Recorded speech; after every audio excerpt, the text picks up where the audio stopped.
Bismillahir-Rahmanir-Rahim. We thank and praise Allah subhanahu wa ta'ala who enables us to be amongst people who could give some kind of listening to where we are and where we would like to be. If you would like to know what's happening now, all of us are aware of everything. Each one present here, or those that do listen to news and do have maybe televisions and all other equipment, you know and I know the state of the ummah. And we know very, very deep that who is to be blamed, who are the causes of all those problems, and what is happening. We are very deep in everything. Just look a little bit back. A simple example, Israel, simple. Who finances Israel? Muslim country. Simple. That's the state of the ummah.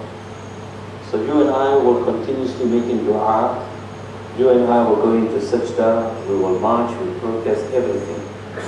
But here stands one Muslim country, they will finance Israel to kill the Palestinians, they will finance Israel to destroy our first Qibla, they will finance Israel to create dispute amongst the Muslim ummah. So that's the state of the Muslim ummah. That a population of maybe 15, 20,000 supports kufr, shirk, to destroy the entire Muslim ummah. And you and I sit still and say, we are clear, what should we worry about? What I'm going to talk to you today about, and I'm going to share this with you, and I hope that all of us will take a cue and understand where we are today. The state of the ummah. The state of the Muslim ummah, the condition of the Muslim ummah, and what's really happening, and why is it happening? You know the word ummah? The word ummah, it appears about 47 times in the Quran.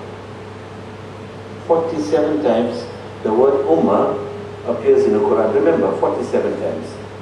And when you compare that 47 times in the Quran, you will find that Allah subhanahu wa ta'ala talks in the term of ummah linked to unity. It will also term the word ummah in the message of the Quran linked to the oneness of Allah.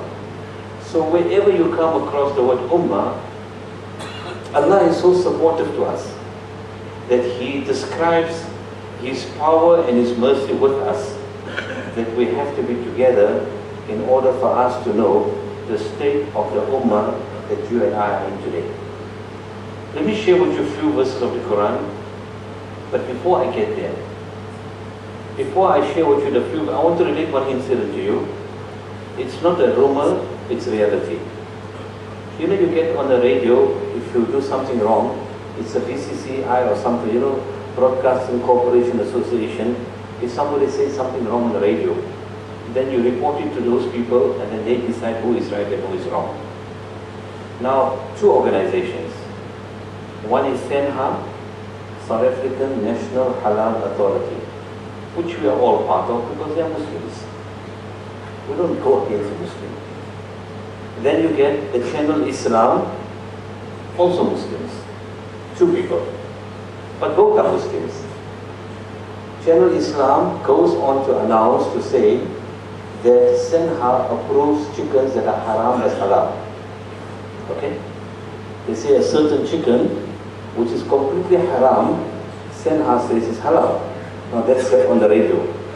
So Senha in turn phones Channel Islam, this is real, that give us an opportunity to reply, because what you are saying is lies.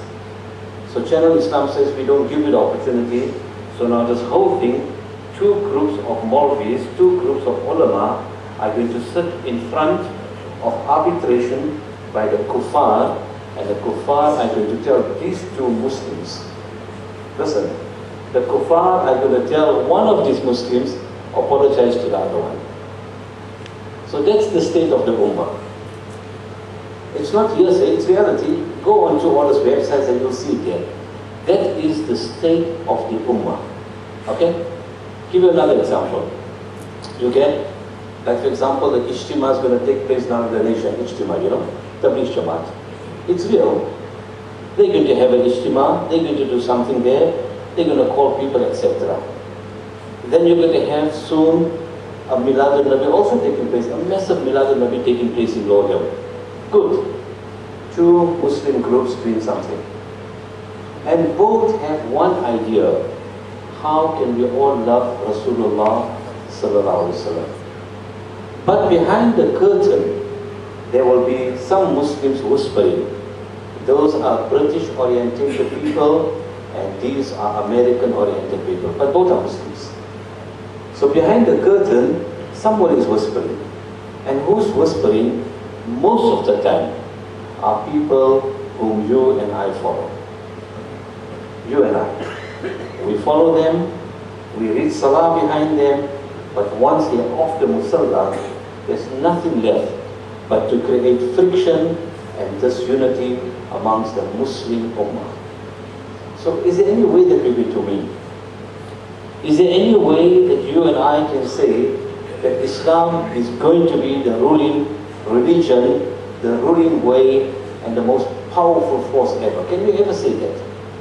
We may be able to say about it to be in future, as the Hadith and Quran says, but for now, can we Muslim form a Muslim party? Can you and I stand up and say, let's form some kind of a Muslim party to represent Muslims in government? We can't. We can't.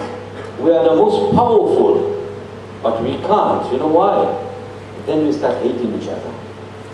You know, in Valala is not far from most of us, a political party stops a masjid from being built.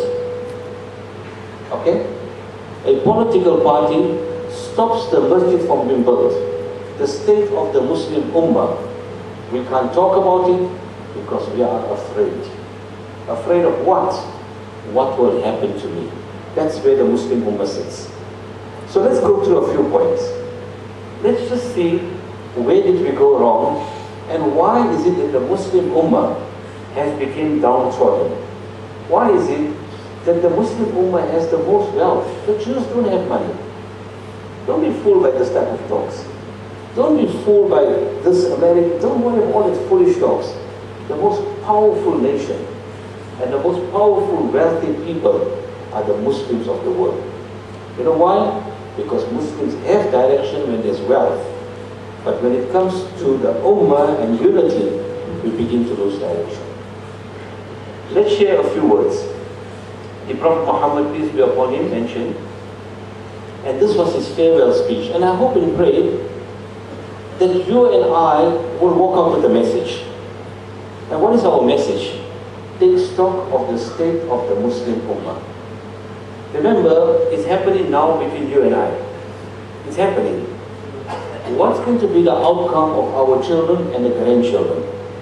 They may go to bed as Muslims and they will wake up as rejectors of Islam. If we're not going to change this condition today. We don't want to create a war now. We don't want to go outside this masjid and start fighting to show people Islam is a powerful religion as part of jihad. We don't worry, our lives are not important, but to go Allah is more important. No, we don't want all that. We're only asking, start to make jihad with yourself, the nafs. Let's start changing ourselves. And once we change ourselves, the condition of the Muslim ummah is definitely going to change. The Prophet Muhammad also mentioned that you know about it and you kept on listening to it. That there is no distinctions of difference between an Arab and a non-Arab. There is no difference and distinction between a white and a black. And there is no distinctions in thoughts towards knowing who Allah is amongst the Muslim ummah. And there's only one correct way, and that is through righteousness and through piety. Now, this is again another issue of the state of the Muslim ummah. We call ourselves, we are a Pakistani Muslim ummah. You know, I'm a Pakistani Muslim. I'm an Egyptian Muslim. I'm a Somalian Muslim. I'm an Indian Muslim. When the Prophet mentioned, there is no differences between all these thoughts. Yet, we are beginning to group ourselves against each other. We are fighting each other. We are challenging each other. We are calling each other by titles. We're calling each other by names. And the Prophet ﷺ's farewell speech was for you and I. There is no difference of a believer who believes in me and Rasulullah and Allah. Rasulullah ﷺ and Allah. These people that are linked to this relation of understanding, there is no differences because all are one. That's the state of the ummah. Now you and I have to decide very carefully. Do we still want to see the torture of Muslims? Do we still want to see that this wonderful masjid becomes a place of hatred? Do we still want to see in our homes that the father and son cannot sit next to each other because I started to go for 40 days and my father is going for Salatu was Salam and Milad al-Nabi, so we cannot talk to each other because I am right, he is wrong, he is right, he is wrong. Do we want to live with this condition? Then await for the final hour. And that hour is the hour of destruction. So, as a Muslim ummah, our condition is, we must change the condition ourselves. Don't expect the imam of the masjid to change the condition. He's not going to do it. Don't expect somebody from outside to come and scream from the mimbar. He's not going to do it. You and I have to change the condition of the Muslim ummah through righteousness. Then again, the Prophet Muhammad ﷺ mentions in many of his wonderful sayings, beautiful sayings, that do not quarrel. You know, this is, I hope we can listen to this here. You know, it's becoming so filthy that if you want to know where is the debate taking place, it's taking place amongst us. It's amongst us. We're calling this one by a title, we're calling that one by a title, we're calling people from overseas to come and frustrate the Muslim ummah of South Africa. That's what's happening. So what the Prophet mentioned, do not quarrel. Listen to this very carefully. So in future, you know that Aboobakr is coming here to debate somebody. Don't be part of this foolish talks. There's no time for all that. I will come here to create fitna and I go out from here and I go to my country of the world outside wherever, while we Muslims present here of different denominations, different countries, wonderful Muslims who work with each other. These people go back home, they're collecting their money while we and you are fighting. We're busy fighting. We're busy calling this poor wonderful man a kafir. We're busy calling that wonderful nur on the face who call him a mushrik. Where do we get na'uzubillah? Where do we get that thought? You know why? One of the main points is ignorance. Where ignorance prevails, you need to be alert. Don't just follow. Where there's ignorance, open our minds and thoughts and follow correctly. Rasulullah ﷺ mentioned that do not quarrel on the basis of your personalities. And that's exactly what's happening. We quarrel and we fight with each other on the basis of our personalities, and if we do so, this will weaken the prestige of the Muslim ummah, and the respect of the Muslim ummah will vanish. That's exactly where South Africa has entered into.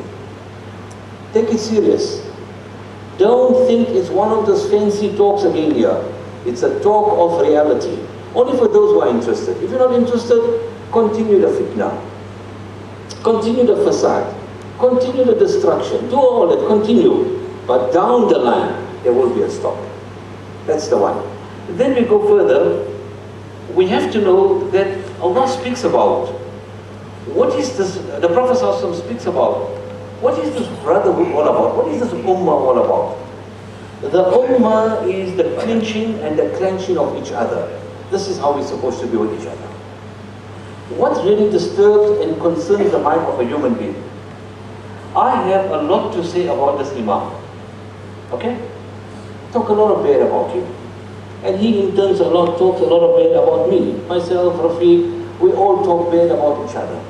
And down the line in school, our children need to know that they are in love with each other. So we sit to prepare a marriage for them, but we are not willing to sit to prepare to understand that inna deen inda Allah al-Islam, that this deen is a deen of peace, not all this fitna that we are involved in. We further go that Allah speaks about that Allah, inna Allah la yazlimu an-nasa shay'an. Oh, beautiful. Allahu Akbar. If we can only understand the inner meaning. Allah says that I don't wrong mankind. I don't wrong mankind in any way. But وَلَكِنَّ النَّاسِ أَنفُسَهُمْ يَظْلِمُونَ. But you are doing it yourselves. So who are we blaming now? Somebody needs to take the blame for the ummah to be thrown apart like this. Somebody has to take the blame. You've already seen two groups of Maulvis are going to sit at the Broadcasting Corporation where they're going to fight with each other, and that kafir is going to pass judgment that Mufti so-and-so, you must apologize to Hazrat so-and-so. The kafir is going to ask a Muslim to apologize to another Muslim. You know why? It's all personality. I want to show I'm right and everybody else is wrong. Further, we come across another verse in the Quran. Allah mentions, وَالَّذِينَ كَفَرُوا. وَالَّذِينَ كَفَرُوا. These rejectors, these people who don't want to know about Allah, these people who create all kinds of fitna for people to follow. وَالَّذِينَ كَفَرُوا بَعْضُهُمْ أَوْلِيَاءُ بَعْضٍ. These people, they know each other very well. They create a unified force amongst each other. They protect each other. They love each other. So what Allah mentions, Allah is speaking about this for people like you and I to understand. If we cannot understand, friends and brothers, don't ever think the Muslims will ever rule until we decide to disappear from this earth. But if we want to see the oneness of Islam, stop hurting the feelings of each other. Stop putting people into boxes or into certain categories and start calling them by names.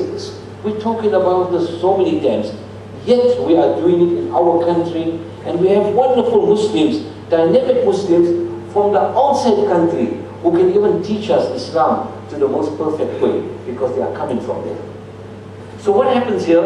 Allah says that these people, they are protectors of one another. Unless you do this, إِلَّا تَفْعَلُوهُ, unless you don't protect each other, there will be turmoil, there will be oppression, there will be mischief, and the earth will become an earth of instability. So again, the Quran speaks about it. So where do we go from here? You and I, stop supporting evil ideologies. What's evil ideologies? Evil that creates disunity amongst the ummah. Stop making people our godfathers that are creating all the fitna in our societies. Stop following people that's breaking our hearts and avoiding us from making salam with each other. Talking about salam, at a certain masjid, last week, somebody made an announcement, please make salam with each other after salah to show brotherhood and love. One group said, what is this new bid'ah? Baba, what did the Quran say? What did Hadith say? Sallim ala man afshu salamu baynakum. Sallim ala man arafta wa man lam ta'arif. Kullu hada fi hadith. Rasulullah sallallahu make your salam, make it common amongst each other. Here somebody says, what is this new bid'ah you started? Trying to get the hearts of the ummah together. Another person stands up and says, what is an innovation in a masjid? Let's go further. That's the state of the ummah. Don't hide this away. Friends and brothers, don't hide this away. Do you know, you tell me, it's practical, let's not talk a lie. Go to Lordia. You tell me the masjids Al-Lordia are open for any imam to stand and talk in every masjid. Answer that. That's the state of the ummah. Let's not talk lies. It is true because we don't have Rasulullah with us. We have the fear of people. We don't have Allah with us. We have the love of wealth. We are coming from there. I can't now talk of Somalia. I don't know what's happening. I can't talk of Pakistan. But I'm talking of the community I live in, Lothian. You tell me that how many of us won't want to go to that masjid, or those guys are like that? Don't go to this masjid, these guys are, you know why? It's no more Allah and His Rasul. It's as Rasulullah mentioned, quarrel over your personalities. That's exactly. That is the state of the ummah. And yet, I am responsible for a masjid. I'm responsible for the masjid. And I'm proud to be responsible. And the day I die, Allah calls me up and says, you created the disunity of my creation from my house. Your abode is where you belong to. Friends, we are in danger. Don't take this message light. You know, the way we are going on against each other. I want to ask you one question. This masjid here, it's Marabastad masjid. I may be whatever of the masjid, if ever, right? If you have a problem with me, or you have a problem to come and read Salah in this masjid because I am a mutawaddi, why do you give your daughter to my son then? Why do we give our daughters to people whose masjids we don't go to? You know why? It's the izzat of our family, daughter must get married. But no respect to Allah and His Rasul sallallahu alaihi wasallam. That's the state of the ummah. Brothers, move away from troubling each other. 5 minutes, so let's go a bit faster here. There's many wonderful verses. And I wanted to quote from Quran again to tell you the state of the ummah, and we need to change. If we don't want to change, the conditions will continue. It's going to go worse, and in time to come, we'll even fear to walk into a masjid. MashaAllah, you know, I'm looking at some brothers, beautiful masjids coming up in Pretoria West. The other day I was told, I will just tell it to you on the title, they mentioned to me we met a few Somalian brothers. I just want to tell you something about them, not because I know you. About 300 of them were there for a salah. All committed in sajda, making dua that Allah's name must spread in the Pretoria West area. Whether they do it in the form of tabligh, whether they do it in the form of salatu wa salam, whether they do it in the form of giving out literature, is not the issue. The issue is that it is the ittihad of the heart of the mu'min. Further, just talking in Somalia, you know, in Limpopo there's an area called Panakop. Now it's an area, a remote area in Panakop. You can see a few houses only. A few people from Bangladesh settled in Panakop. Look at the state of the ummah. Here in Lothian, we're busy trying to see which masjid must I go and which masjid mustn't I go. Should I stand for salami or should I not stand? I can't believe it. I can't believe we're still debating, must I stand for salat or salam or not stand? Are we going so stupid? Are the people going so ignorant? Should I stand? If I stand, it's bid'ah. Hold on, where are you coming with that from? Let me tell you something very interesting. Before I tell you of Panakop. You know, there were great ulama, like Maulana Sanjavi Rahmatullah alayhi, from the ulama of Deoband. Am I right? I'm talking about them. Great ulama like Maulana Akalwaya, amongst the founders of the great deen of ulama Deoband. Great people, Sheikh Shah Ahmad Raza Khan. All these people, when it meant something for deen, they respected the deen of Allah. You and I are still busy debating. We're still busy debating. You're not going to stop. If somebody is doing the love of Rasulullah, you're never going to stop it. So what do? Don't criticize it. Make dua and good takes over. So here, in Panakop, a few people from Bangladesh settled there. Last week Wednesday, this week Wednesday in fact, we went down there. An open piece of land. They started the first salah and they're going to call it Masjid al-Quba, the first masjid in Islam. While you and I are busy fighting, good is happening somewhere else. So Allah does not need us. He does not need us. He's going to choose people to do the work. Further we go, that Allah speaks in the Quran, Inna deen, Inna ladina, Shaykh, Inna ladina, farraqu deenahum. Sahih? MashaAllah. Inna ladina, farraqu deenahum. Again, listen to the verses of the Quran before you make decisions. Before you come out from here and say that Maulvi was protecting a certain group, all the stupid talks, we don't even listen anymore. Our ears are so full, nothing more can go in. But Allah speaks here, إِنَّ الَّذِينَ فَرَّقُوا دِينَهُمْ. For those, listen carefully, Allah is addressing all of us in the Quran. For those who divide their religion, that's where we are. Lord, you understand? Let's not talk lies. Don't hide it. We are there. Who divide their religion, and we break our religion into sectarian ideologies. Allah speaks about them. Their affair is with Allah, and Allah will make them see the truth. He'll expose them to the truth, sometime or the other. So again, Allah speaks about it. These people who divide the religion, إِنَّ الَّذِينَ فَرَّقُوا دِينَهُمْ, these people who are dividing this religion and breaking us up into sectarian ideologies, Allah is going to deal with these people. When we go into the qabr, we are by ourselves there. The same guys, the same so-called whoever people want to break us up into sectarian ideologies, Allah is going to deal with them. Allah will deal with you and I if we follow that way. So that's the state of the ummah. In Islam, it's a religion of peace. It's a way of life.